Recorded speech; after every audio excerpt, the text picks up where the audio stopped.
Hello students and welcome back to our channel Siraj Shaikh दिशरी। आज redemption of preference shares का lecture number 3 है, जिसमें हम कवर करेंगे नए points of redemption of preference shares. तो स्टार्ट करेंगे आज का क्लास।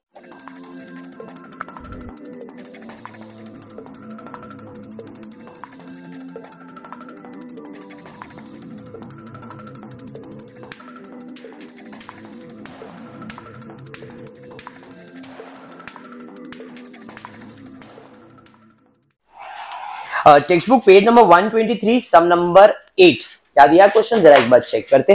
क्वेश्चन दिया है a company has 4000 redeemable preference shares. देखो अभी क्वेश्चन का पहचान समझो, अगर अब तक टॉपिक नहीं समझाया थोड़ा प्रैक्टिकली करेंगे इसको, ठीक है। प्रैक्टिकली करने के लिए जरा ध्यान देना दीपिका। अपने पास एक कंपनी है, अब कंपनी में क्या क्या होता है, असेट्स और लायबिलिटीज होता है, ठीक है। असेट मतलब अपना प्रॉपर्टी, लायबिलिटी मतलब पराया धन, ठीक है। एग्जाम्पल भाई अपने पास एक कंपनी एबीसी, एक कंपनी एबीसी। अब इस कंपनी को चाहिए पैसा, तो क्या करती है, मार्केट में अपने कंपनी का शेयर्स बेचती है। भाई तुम मेरे कंपनी में इन्वेस्ट करो, तुमको इतना हिस्सेदारी, इतना शेयर्स मिल जाएगा। हमारे शेयर्स का एक शेयर का कीमत है 10 रुपया। एग्जाम्पल, एक शेयर खरीदो 10 रुपया रखो, आपको एक शेयर मिलेगी कंपनी के। कंपनी के पास ऐसे 40,000 शेयर्स है, तो 40,000 इंटू 10 करो तो 4 लाख रुपया हो जाता है। मतलब कंपनी को 4 लाख रुपए की जरूरत है। जो पूरे 40,000 शेयर्स खरीदेगा पूरा मालिक बन जाएगा। आप जितना खरीदोगे आप उतना मालिक बनते हो। लॉजिक ये तो क्लियर होता है आपको, पक्का। अब कंपनी शेयर्स, इक्विटी शेयर्स बेचती है, प्रेफरेंस शेयर्स बेचती है, रिडीमेबल प्रेफरेंस शेयर्स भी बेचती है। तो ये रिडीमेबल प्रेफरेंस शेयर्स क्या होता है? रिडीमेबल प्रेफरेंस शेयर्स का मतलब कंपनी बोलती है जिसको भी मेरी कंपनी के शेयर्स खरीदने खरीदो, लेकिन ये रिडीमेबल प्रेफरेंस शेयर्स है। रिडीमेबल प्रेफरेंस शेयर्स का मतलब हुआ वो शेयर जो आप कुछ टाइम तक कंपनी में रखोगे, उसके बाद आप आपका पैसा वापस ले सकते हो। रिडीमेबल मतलब भाई कुछ टाइम के लिए पैसा इन्वेस्ट करो, बाद में आप आपका पूरा पैसा लेके जा सकते हो। अब पूरे पैसा हो सकता है प्रॉफिट में या जितना इन्वेस्ट किया उतने में। क्लियर? मतलब रिडीम करना, वापस से खरीद लेना। तो एक कंपनी के पॉइंट ऑफ व्यू से सोचूंगा मैं, शेयर होल्डर के पॉइंट ऑफ व्यू से नहीं। तो आप जब भी कुछ सोचे तो कंपनी के पॉइंट ऑफ व्यू से सोचो। तो कंपनी ने मार्केट में रिडीमेबल प्रेफरेंस शेयर इशू किया है। इशू किया मतलब बेचा है। तो मुझे खरीदने वाले इतने लोग आ गए, मैंने बोला मेरे 10,000 शेयर बेचने गए, 10,000 रिडीमेबल शेयर्स बेचने गए, तो 10,000 लोग खरीदने आएंगे एक एक करके। या तो फिर एक ही बंदा 10,000 शेयर्स खरीदेगा, या तो फिर 5-5 हजार के 2 शेयर होल्डर आ जाएंगे। वो डिपेंड करता है कितने शेयर होल्डर से पता नहीं, बट शेयर्स कितने बिकने हैं? 10,000। बैठा दिमाग में? अब मैंने क्या किया, मेरे 10,000 शेयर इशू किया और उसके ऊपर टैग लगाया रिडीमेबल प्रेफरेंस शेयर्स। मतलब उनको मालूम है कि ये जो शेयर्स है ये कुछ टाइम बाद रिडीम होने वाला है। रिडीम होने वाला मतलब कंपनी फिर से मेरा शेयर्स वापस खरीद लेगी और अपना पैसा लौटा देगी। बात समझ में आया क्या? मतलब ये कहीं ना कहीं टेम्परेरी ओनर है, 1 साल के लिए, 2 साल के लिए, 3 साल के लिए। इसी को रिडीमेबल प्रेफरेंस शेयर्स कहते हैं। लॉजिक क्लियर हो गया? जानवी इतना समझ में आ रहा है क्या? पक्का समझ में आया? चलिए ठीक है, आगे बढ़ते हैं। अब क्या होता है, कंपनी अपने शेयर्स बेचती है, बोलती भाई हमारे 10,000 शेयर्स मुझे बेचने के, आप कितने में खरीदोगे? तो हमने बोला भाई 10 रुपए का शेयर है, 10 रुपया दो, 10,000 शेयर मतलब लाख रुपया दो, आपका काम खत्म। 2 साल के बाद आपका लाख रुपया लेके चले जाना, बराबर। अब 2 साल के बाद रिडम्पशन चालू होगा, तो बायबैक करने की बात आएगी। तो कंपनी क्या करे, शेयर होल्डर चलो लाओ अपने शेयर्स लाओ, अपने पैसे लेके जाओ, इसे रिडम्पशन कहते हैं। बट पैसा देने के लिए कंपनी का पैसा होना चाहिए 2 साल बाद। तो कंपनी अपना रिजर्व चेक करती है, दुकान चेक करती है, मेरे पास बैलेंस में क्या क्या है, प्रॉफिट एंड लॉस है, जनरल रिजर्व है, लेकिन पैसा कम पड़ रहा है। एक काम करता हूं, असेट बेचता हूं, पैसा आएगा, फिर भी पैसा कम पड़ रहा है। एक काम करता हूं और शेयर इशू करता हूं, इक्विटी शेयर इशू कर लेता हूं या क्यूमुलेटिव प्रेफरेंस शेयर इशू कर लेता हूं। ये 2 शेयर हम क्या करते हैं, इशू करते हैं। क्यों इशू करते हैं? ताकि इसका पैसा आएगा, उस पैसे से अपने को जिसको पैसा देने का दे सकते हैं। और पैसा किसको देने का है? प्रेफरेंस शेयर होल्डर को। कौन से? रिडीमेबल प्रेफरेंस शेयर होल्डर को पैसा देना है। स्टोरी समझ में आया? बस यही स्टोरी है और इसी पे आपको काम करने का है। इतना ही है रिडम्पशन ऑफ प्रेफरेंस शेयर्स। तो क्वेश्चन जब भी आप रीड करो तो इस लॉजिक से रीड करोगे ना, तो आपको टॉपिक समझ में आ जाएगा।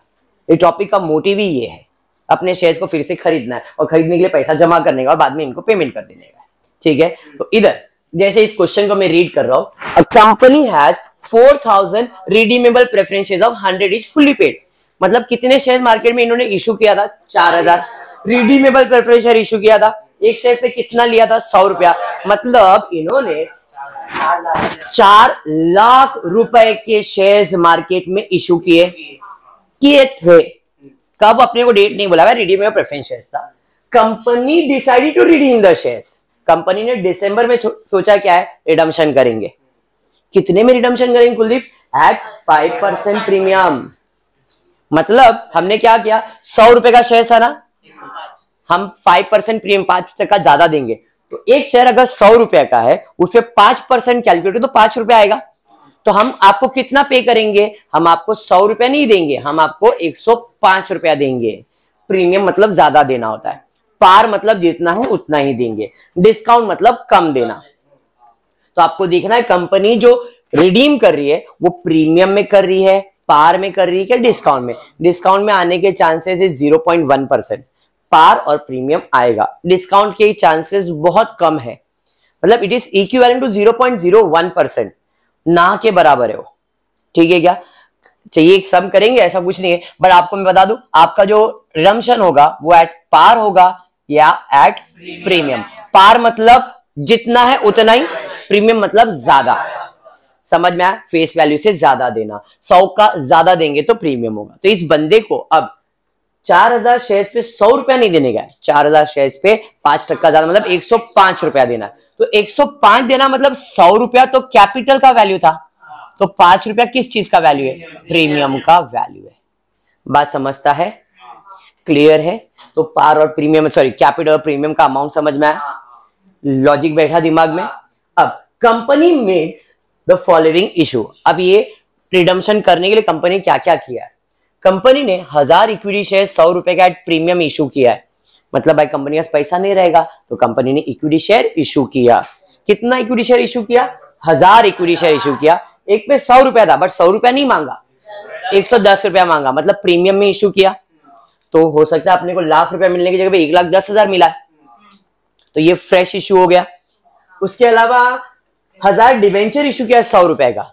डिबेंचर इशू करके जो पैसा आएगा वो रिडम्पशन में यूज नहीं करते हैं। डिबेंचर इशू करोगे तो उसका पैसा रिडम्पशन में यूज नहीं करे, एंट्री पास करेंगे बट उसका रिडम्पशन से कोई लेन देन नहीं है। ठीक है, आगे देखते आगे क्या दिया है। The issue fully subscribe and the redemption was duly carried out. जो इशू था बराबर से हुआ और रिडम्पशन भी बराबर हुआ। Company has sufficient profit, company के पास प्रॉफिट बहुत है। अगर पैसा कम पड़ा, फ्रेश इशू करने का पैसा कम पड़ा तो कंपनी किधर से पैसा यूज करेगी? प्रॉफिट में से। कौन सा प्रॉफिट बोला नहीं है तो आप प्रॉफिट एंड लॉस या जनरल रिजर्व यूज कर सकते हो। Give entries to record the about transaction. Question clear हो गया? हाँ जी। अब अपन फॉर्मेट में आ जाते हैं। तो अपने को क्या समझ में आया? कितना शेयर्स रिडम्पशन करने का? 4000।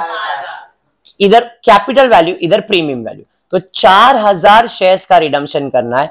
एक शेयर का वैल्यू है 100, मतलब 4 लाख का रिडम्पशन होगा, बट प्रीमियम में होगा मतलब 4000 शेयर्स पे 5 रुपया प्रीमियम यानी कि 20,000, मतलब टोटल रिडम्पशन 4,20,000 का होगा। अब 4,20,000 पेमेंट करना है, जिसमें 4 लाख कैपिटल का है और 20,000 प्रीमियम का है। बात समझा? अब पैसा जमा करने के लिए कंपनी ने क्या किया है? फ्रेश इशू किया है इक्विटी शेयर्स का और डिबेंचर का। डिबेंचर इज इंपॉर्टेंट नहीं, क्या इंपॉर्टेंट है? Equity share.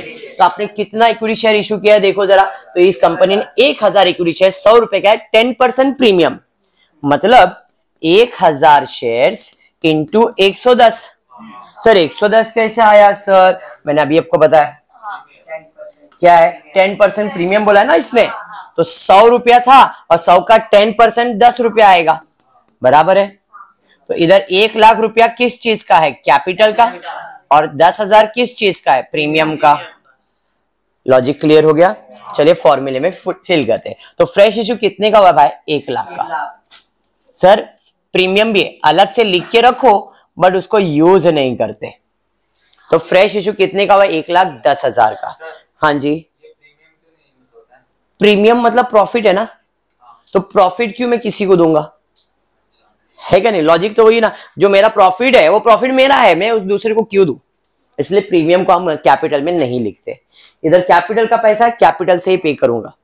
क्लियर हो गया? अब 4 लाख की जरूरत थी मेरे को सुहानी, 1 लाख रुपए ही मेरे पास जमा हुआ है, मतलब अभी भी कितना 3 लाख कम है, क्योंकि फॉर्मूला कंप्लीट करने का फॉर्मूला क्या है, प्रेफरेंस शेयर कैपिटल को अगर पे करना है तो फ्रेश इश्यू का पैसा और रिजर्व का पैसा यूज करके पे करने का, और प्रीमियम को अगर पे करने का तो शेयर प्रीमियम और फ्री रिजर्व से पे करने का। इधर कैपिटल 1 लाख रुपए ही पे कर पा रहा हूं मैं, मतलब बाकी पैसा मुझे रिजर्व से यूज करना है, और मेरे पास प्रॉफिट एंड लॉस में बहुत सारा पैसा ऐसा क्वेश्चन में बोला है, तो 3 लाख रुपया तो मैं इधर से निकाल सकता हूँ। तो 3 लाख और 1 लाख कितना हो गया, 4 लाख। फॉर्मूला ऊपर का कंप्लीट हो गया।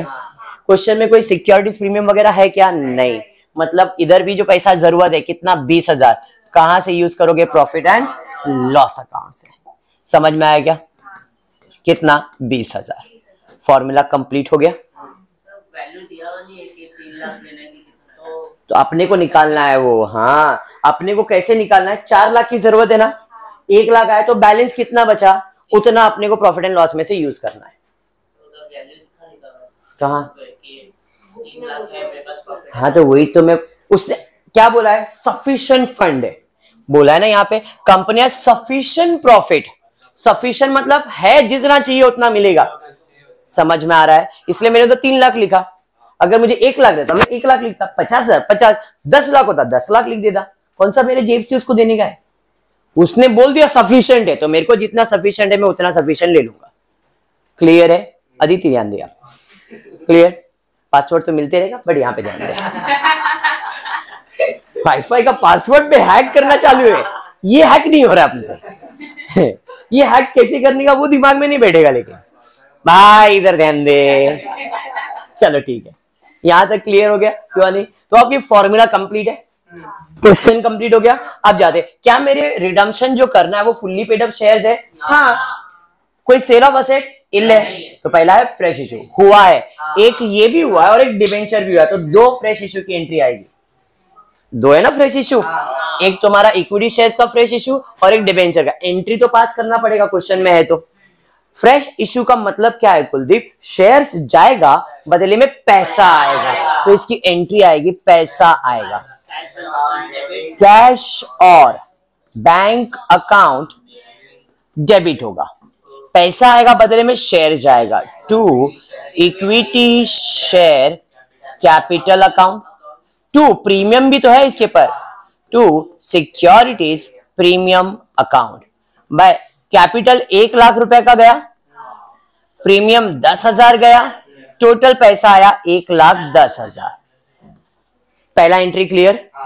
डिबेंचर भी इशू किया है, डिबेंचर इशू किया तो फिर से पैसा आएगा, कैश और bank account debit to debenture. कितना परसेंट दिया है कि डिबेंचर पे कुछ देखो जरा, there is no percentage given, तो खाली डिबेंचर्स लिख देता हूं यहाँ पे, तो टू डिबेंचर अकाउंट कितने का, 1 लाख। सर कैसे, 1,000 डिबेंचर ऑफ 100 ईच, क्वेश्चन में बोला है ना, समझ में आया, एट पार ही था। तो भाई ये फ्रेश इशू हो गया। अब फ्रेश इशू के बाद क्या आता है, ट्रांसफर ऑफ क्लेम। क्लेम यानी कि जो ऑरेंज बॉक्स बना है वो ऑरेंज बॉक्स जी, उसमें कितने अमाउंट है, 2 अमाउंट दिख रहे हैं, अभी ब्लू बॉक्स में भी है बट पहला ऑरेंज फिर बाद में ब्लू है, तो पहला 4 लाख और 20। हमेशा याद रखो ऑरेंज बॉक्स होता है क्रेडिट, ट्रांसफर करने में हो जाएगा डेबिट, ऑरेंज बॉक्स होता है क्रेडिट, ट्रांसफर करेंगे तो डेबिट। सिंपल भाषा में कैपिटल, प्रेफरेंस शेयर कैपिटल है ना, कैपिटल होता है क्रेडिट, ट्रांसफर करेंगे तो डेबिट, कैपिटल होता है क्रेडिट, ट्रांसफर करेंगे तो डेबिट। तो ट्रांसफर ऑफ क्लेम में हमेशा डेबिट क्या आएगा, कैपिटल। कौन सा कैपिटल, प्रेफरेंस शेयर कैपिटल। कितना परसेंट प्रेफरेंस शेयर कैपिटल दिया है क्वेश्चन में, कोई परसेंटेज दिया है क्या, नहीं, तो यहां पे आएगा 2, डेबिट में आ जाएगा redeemable preference share capital account debit. Premium है, हाँ जी प्रीमियम भी है, तो यहां पे premium on redemption account debit to, सारा पैसा देना है इनके मालिक को, प्रेफरेंस शेयर होल्डर अकाउंट। भाई कैपिटल कितना देना है, 4 लाख, प्रीमियम कितना देना है, 20,000, टोटल देना है 4,20,000। इसे कहते हैं ट्रांसफर ऑफ क्लेम। समझा, प्रीमियम अगर है तो रिटर्न ऑफ होगा, है ना, अब प्रीमियम था डेबिट, रिटर्न ऑफ करना है तो क्रेडिट, प्रीमियम है डेबिट, रिटर्न ऑफ करना है तो क्रेडिट। अब ये रिटर्न ऑफ मतलब कैसे बना, ये 20,000 बनाने के लिए आपने क्या यूज किया, अगर इधर भी अमाउंट लिखा रहता तो दोनों को डेबिट करते, क्योंकि प्रीमियम है डेबिट, राइट ऑफ करना है तो क्रेडिट, तो प्रीमियम क्रेडिट होगा और डेबिट में क्या यूज किया, प्रॉफिट एंड लॉस, तो एंट्री आएगा profit and loss account debit to premium on redemption account. कितना, 20,000, 20,000, प्रीमियम भी रिटर्न ऑफ हो गया। अभी सीआरआर के लिए फ्री रिजर्व यूज किया है, हाँ जी, इधर जितना भी अमाउंट यूज करते हो उसका आप क्या बनाते हो, सीआरआर। तो यहाँ पे सीआरआर कितने का बना है, 3 लाख रुपए का, और वो किस चीज से बना है, प्रॉफिट एंड लॉस में। हमेशा याद रखो सीआरआर क्रेडिट होता है, तो टू सीआरआर क्रेडिट किस चीज से बना है, प्रॉफिट एंड लॉस से, तो डेबिट में आ जाएगा profit and loss account debit. कितना यूज किया, 3 लाख, 3 लाख। सर ऐसा शॉर्ट फॉर्म लिखेंगे चलेगा? हाँ चलेगा, बट कैपिटल रिडम्पशन रिजर्व लिखो, फुल फॉर्म तो बेटर है।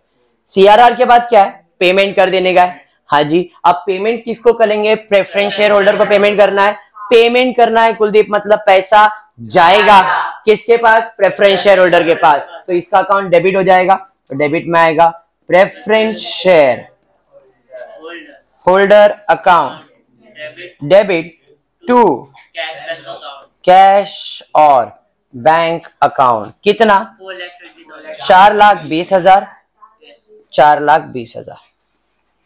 समझ में आया सब, कॉन्फिडेंस बढ़ा आज, थोड़ा सा भी बढ़ना चाहिए क्योंकि थर्ड लेक्चर है अभी, ठीक है। कंप्लीट करो, स्टार्ट करेंगे सेकेंड सम। टेक्स्ट बुक में पेज नंबर 123 सम नंबर 9।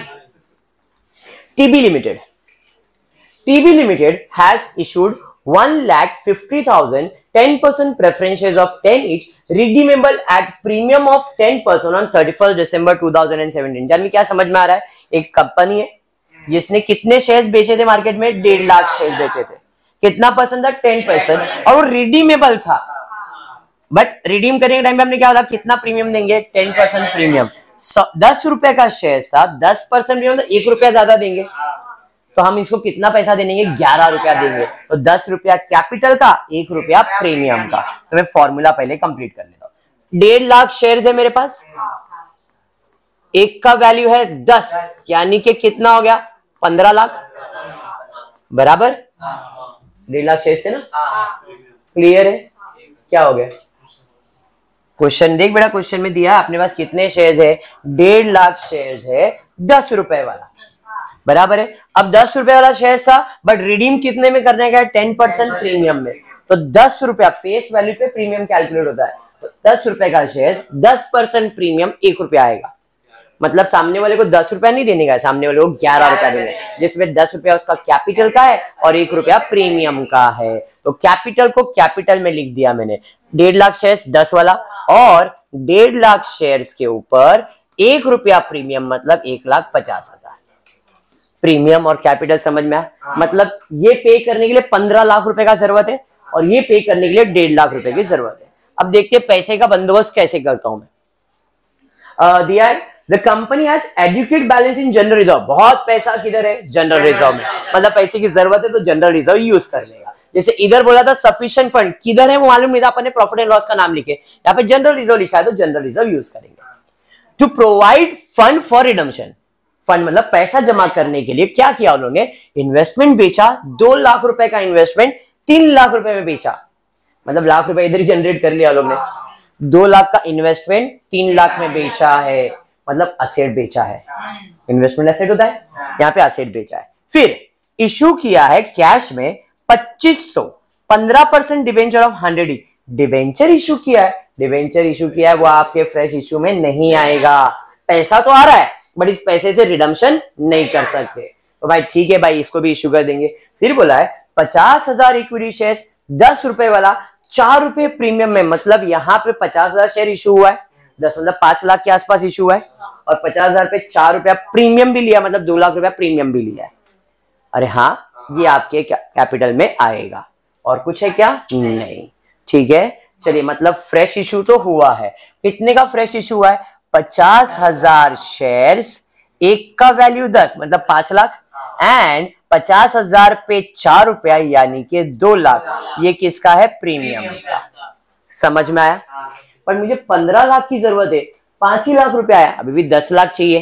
वो 10 लाख किधर से बंदोबस्त करूंगा? जनरल रिजर्व में से। तो जनरल रिजर्व अकाउंट कितना यूज करूंगा यहाँ पे? 10 लाख। बात समझ में आया? 1.5 लाख रुपए की जरूरत है, कोई सिक्योरिटीज प्रीमियम तो है ही नहीं मेरे पास, तो यहाँ पे मैं फिर से क्या यूज करूंगा? General reserve. कितना? 1.5 लाख रुपया। लॉजिक क्लियर हो गया? फॉर्मूला बन गया। अब एंट्रीज पे जाते। क्या मेरे रिडम्पशन करने वाले शेयर्स फुल्ली पेड अप है? हाँ जी। कोई इन्वेस्टमेंट बेचा है? यस, इन्वेस्टमेंट बेचा है। इन्वेस्टमेंट बेचा मतलब जानवी पैसा आएगा, इन्वेस्टमेंट जाएगा, तो एंट्री पैसा आएगा। कैश और बैंक अकाउंट डेबिट, पैसा आएगा और क्या जाएगा? इन्वेस्टमेंट जाएगा, तो टू इन्वेस्टमेंट बराबर है। इन्वेस्टमेंट था 2 लाख का बट पैसा आया 3 लाख, मतलब मुझे यहाँ पे 1 लाख का प्रॉफिट हुआ। जो भी प्रॉफिट होगा प्रॉफिट लॉस में क्रेडिट होगा ना, because debit all expense and losses, credit all incomes and gain. Income है तो क्रेडिट साइड पे जाएगा, तो to profit and loss account. कितने का प्रॉफिट? 1 लाख। लॉजिक क्लियर हो गया? सेल ऑफ असेट समझ में आया? अब तक जितने सम किया उसमें सेल ऑफ असेट नहीं था, आज के सम में अपन ने लिया है। ऐसे धीरे धीरे बोनस तक भी पहुंचेंगे। इसके बाहर का कुछ भी सम नहीं आएगा, मैं आज भी बोलता हूं तुमको, ये लॉजिक कर लो, बाहर का कुछ नहीं है। क्यों नहीं होगा? ये होगा यूज, ये प्रॉफिट यूज होगा, क्योंकि असेट बेच के इसका जो प्रॉफिट है, अपने को पैसा कम पड़ता तो अपन प्रॉफिट एंड लॉस में ऐड करेंगे ना ये। तो ये अगर प्रॉफिट एंड लॉस अकाउंट दिया रहता, जनरल रिजर्व नहीं दिया रहता, और मेरे को पहले से कुछ 5 लाख का प्रॉफिट दिया, तो उसके अंदर 1 लाख में ऐड करके 6 लाख प्रॉफिट दिखा था, और वो रिडम्पशन में यूज होता है। ये कैपिटल प्रॉफिट है। क्लियर है? कौन सा? ये जो 20,000 है वो कैपिटल प्रॉफिट है 2 लाख, और ये जो 1 लाख का प्रॉफिट है ये आपके लिए कैपिटल प्रॉफिट तो है, बट ये आप रिडम्पशन में यूज कर सकते हो, सिक्योरिटीज प्रीमियम यूज नहीं कर सकते। डिफरेंस है दोनों के प्रॉफिट में। इक्विटी शेयर्स के ऊपर जो प्रीमियम कलेक्ट करते हो उस प्रॉफिट को रिडम्पशन में यूज नहीं कर सकते। ठीक है? चलिए fresh issue, sorry sale of asset हो गया। उसके बाद क्या है? फ्रेश इशू हुआ है। हाँ, 2 फ्रेश इशू है, डिबेंचर्स का भी है और इक्विटी शेयर्स का भी है। तो डिबेंचर इशू किया तो एंट्री है पैसा आएगा फिर से, कैश और बैंक अकाउंट, बदले में 2 क्या जाएगा? डिबेंचर। कितने का डिबेंचर था? 2500 डिबेंचर था, बराबर है। कितने वाला? 100 वाला। कोई ये एट पार बोल दिया है, मतलब जितना उतना ही आने वाला है। यहाँ पे कितना पैसा आने वाला? 2.5 लाख। समझ में आया ये? हाँ, तो परसेंटेज लिख देंगे ना, आपको लॉजिक तो समझ में आ गया। अब फ्रेश इशू करेंगे तो फ्रेश इशू फिर से पैसा आएगा, कैश और bank account debit, to equity share capital account, capital में, to share premium account. Premium issue किया ना यहाँ पे, तो कैपिटल कितने का इशू किया? 5 लाख और प्रीमियम 2 लाख। टोटल पैसा कितना आया? 7 लाख। अरे लॉजिक क्लियर हुआ? फ्रेश इशू समझ में आया? उसके बाद ट्रांसफर ऑफ क्लेम मतलब ऑरेंज बॉक्स कितना है? 15 और 1.5 बराबर है। तो भाई क्लेम ट्रांसफर करेंगे, कैपिटल होता है क्रेडिट कैंसिल करने के लिए डेबिट। कितना परसेंट प्रेफरेंस शेयर है? ये 10% था। ओके, तो 10% redeemable preference share capital account debit. Premium है? हाँ जी, premium on redemption account debit, to सारा पैसा किसको देने का है? Preference share holder account. कितना? 15 लाख, 1.5 लाख, 16,50,000। एग्री? अब क्लेम के बाद प्रीमियम रिटर्न ऑफ, प्रीमियम है डेबिट, रिटर्न ऑफ करेंगे तो क्रेडिट। तो यहाँ पे क्रेडिट किस चीज से हुआ है? General reserve. यहाँ पे आएगा general reserve account debit to, बोलो, प्रीमियम ऑन रिडम्पशन अकाउंट। कितना? 1,50,000, 1,50,000। And last entry payment. Payment की एंट्री मतलब पैसा जाएगा किसके पास? Share holder account debit to cash और बैंक अकाउंट। अच्छा सीआरआर रह गया क्या? ठीक है, पेमेंट कर लेता हूं पहले, फिर बाद में सीआरआर सॉल्व कर दो। कितना? 16,50,000, 16,50,000। बीच में एक सीआरआर की एंट्री आएगी, यहाँ पे सॉल्व कर देता हूं सीआरआर की एंट्री। सीआरआर हमेशा क्रेडिट रहेगा, तो टू सीआरआर डेबिट में क्या आ जाएगा? Profit and loss account debit. कितना सीआरआर क्रिएट किया? 10 लाख। 10 lakh debit, 10 lakh credit. समझ में आ गया? वो यहाँ पे बीच में आ जाएगा, किसके बाद आ जाएगा? प्रीमियम रिटर्न ऑफ के बाद। ठीक है क्या? तो प्रीमियम रिटर्न ऑफ के बाद सीआरआर एंड देन पेमेंट की एंट्री है। क्लियर हुआ? आज इतना ही करेंगे, नेक्स्ट लेक्चर में कुछ नए पॉइंट्स कंटिन्यू करेंगे। होपफुली आपको वीडियो पसंद आ रहेगा तो प्लीज वीडियो को लाइक कर देना, फ्रेंड ग्रुप में शेयर करना, चैनल को सब्सक्राइब करना। Thank you for watching the video.